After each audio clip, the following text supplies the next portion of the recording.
One rank one pension serial 2, जिसमें हम सब लोगों को अनदेखा कर दिया गया है। हमारे बच्चों ने देश के लिए अपने प्राणों की आहुति दे दी, इस देश के लिए अपना सर्वोच्च बलिदान है वो दे दिया, लेकिन उसके बावजूद भी हम लोग नगण्य हैं। हम लोगों की उतनी छवि नहीं बन पाई। बहुत सारे लोग जब हमारे शहीद सैनिक यहाँ गाँव में आते हैं, शहरों में आते हैं, तो बहुत हमारे नेता लोग घड़ियाले आंसू बहाने के लिए आ जाते हैं।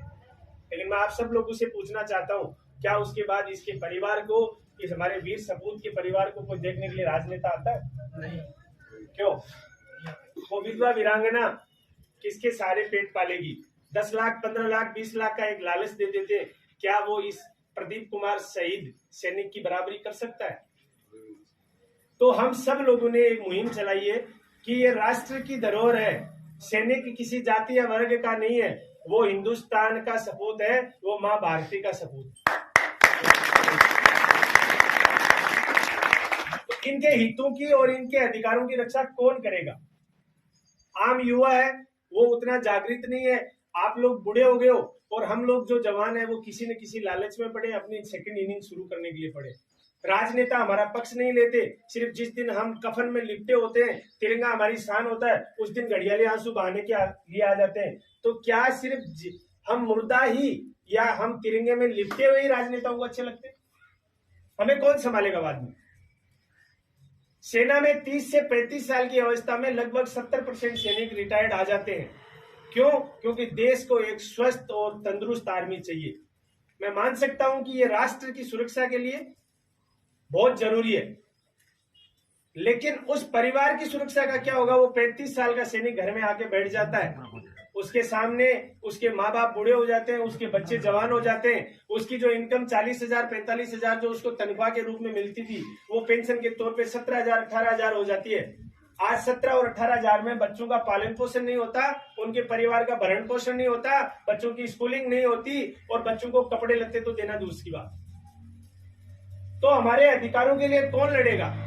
हम तो फिर भी ठीक है, लेकिन एक वीरांगना जो हमारी जो वीर नारी है, उसको 10,000 12,000 13,000 पेंशन दी जाती है। क्या परिवार का खर्चा चल सकता? लेकिन वही एक अफसर की वीरांगना है, एक अफसर की विधवा है, उसको गवर्नमेंट 70,000 रुपए देती। क्यों भाई? मांग में सिंदूर वो विधवा अफसर की भी लगाती थी कोई टाइम में, जब उसका पति इस देश के लिए न्योछावर हो गया तो उसकी पेंशन 70,000 रुपए। लेकिन हमारी विधवा की जिस दिन मांग उजड़ी, जो हमारा सैनिक शहीद हुआ, उस दिन उसकी पेंशन 10,000 रुपए। क्या वो सोने का बना हुआ था? ये सब दर्द हमारे दिल में है और उन दर्दों को हम फील कर पा रहे हैं। इसलिए हमारी टीम ने ये सैनिक सम्मान बचाओ की जो यात्रा है वो 21 अगस्त से बाड़मेर से शुरू की है और इसका समापन हम 27 अगस्त से शुरू झुंझुनू की पावन धरा पे करने जा रहे हैं। ये यात्रा का समापन हो रहा है, लेकिन हमारा ये जो जुनून और हमने जो ये आग लगाई अपने सीने में, इसका समापन तभी होगा जब सरकारें हमारे हक और अधिकार को सुनिश्चित करेंगी। अधिकारों में क्या क्या है वो मैं आपके सामने रखता हूं। पहले वन रैंक वन पेंशन की बात है, जिसमें हमें डिसेबिलिटी पेंशन, अगर कोई जवान का हाथ कट गया तो उसकी 7,000 रुपए, और वहीं एक अधिकारी का हाथ कट गया लड़ाई के दौरान तो लगभग 45-50,000 रुपए उसकी।